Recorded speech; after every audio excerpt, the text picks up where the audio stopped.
Bismillahirrahmanirrahim. Değerli arkadaşlar, hoş geldiniz. Türkiye'nin iç ve dış gündemine dair bazı meseleleri sizinle paylaşacağız. Partimizin düşüncelerini aktaracağız.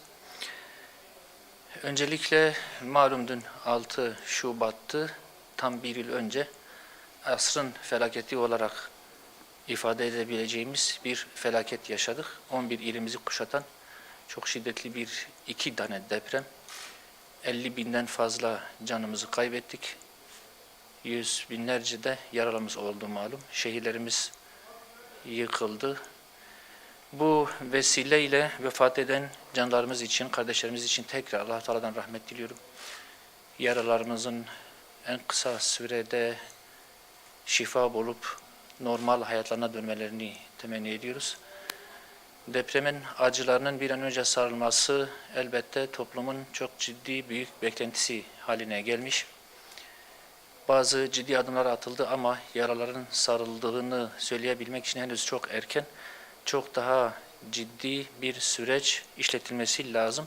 Bunun için de hep birlikte elimizden geleni yapmak durumundayız. Allah-u Teala ülkemize, memleketimize ve hiçbir ülkeye, hiçbir bölgeye böyle acıları bir daha yaşatmasın inşallah.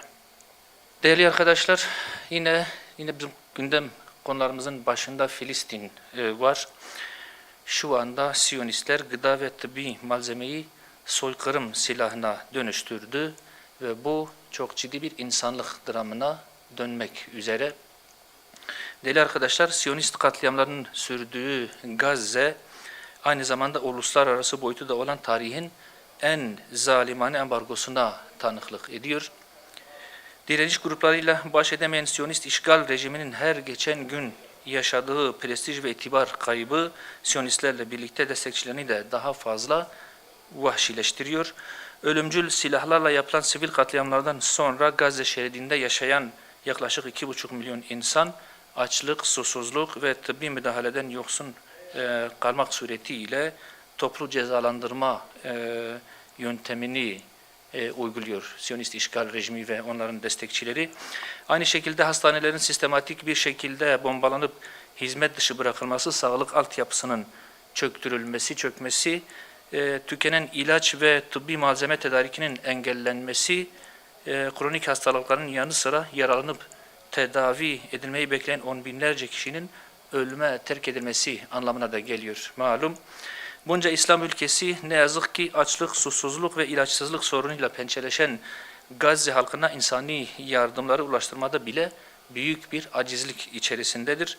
Açlığın bir soykırım silahı olarak kullanıldığı Gazze'ye gıda sevkiyatı ne pahasına olursa olsun yapılmalı, kapılar açılmalı, zorlanmalı, tıbbi müdahale yapılamadığı için ölümü bekleyen on binlerce insana derhal ilaç ve tıbbi malzemenin ulaştırılması sağlanmalıdır. Bu sadece Müslüman ülkelerin değil, aynı zamanda bir insanlık sorunudur. Uluslararası kuruluşların da bu anlamda daha fazla inisiyatif alarak Siyonist işgal rejimini baskı altına alması gerekiyor. Gazze'de tedavileri mümkün olmayan hasta ve yaralıların da bir kısmı malum Türkiye'den önce getirildi ama bunlar bize göre sembolik bir sınırda kaldı. Yüzlerle belki ifade edilemeyen bir sayı. Şimdi Aksa tufanı başladığı günden şimdiye kadar malum 27-28 bin insan katledildi ve 60-65 bin insan yaralandı. Bu 65 bin insanın 27-28 bini de özellikle uzuv kaybına, kalıcı sakatlıklara maruz kaldı malum. Bunların tedavileri ciddi anlamda bir külfet ve imkan gerektiren bir şey.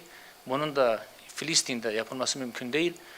Türkiye'nin sağlık altyapısı, Sağlık Bakanımız bu anlamda çok daha ciddi bir inisiyatif almalı.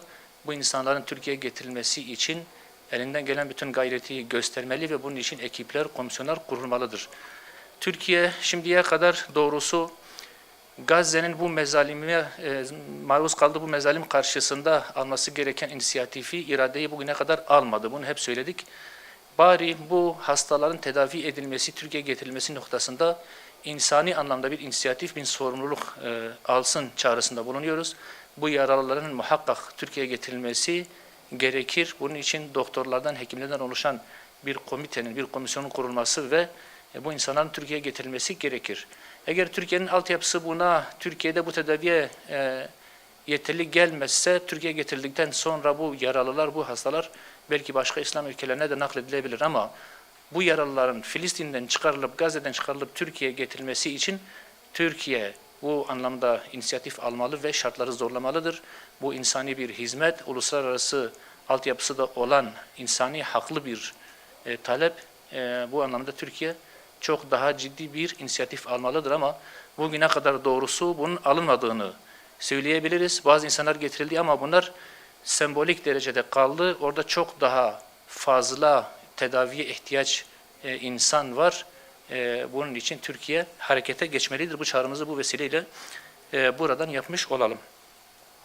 Değerli arkadaşlar, son olarak Habur sınır kapısıyla alakalı bir iki meseleyi de aktararak basın açıklamamızı bitirmek istiyorum. Habur sınır kapısı malum Türkiye ile Irak arasında çok işlek, Türkiye'nin sayılı, ticari anlamda sayılı sınır kapılarından bir tanesi.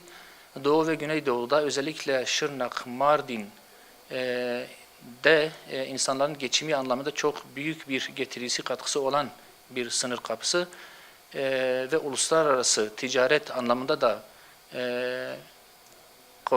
kapasite anlamında çok büyük bir sınır kapısı. Ancak halkın bundan istifade etmesi şu anda neredeyse imkansız hale gelmiş. Formaliteler çok fazla arttırılmış. İnsanların özellikle bagaj ticareti yapması anlamında sorunlar çoğaltılmış, vergiler arttırılmış. Özellikle Türkiye'ye girerken çok uzun süreler insanlar bekletilmektedir. Bu çok ağır bir mağduriyet oluşturuyor ve bir nevi insanların bu sınırdan istifade etmesi, Irak'a gidip gelmesi engellenmeye çalışılmaktadır.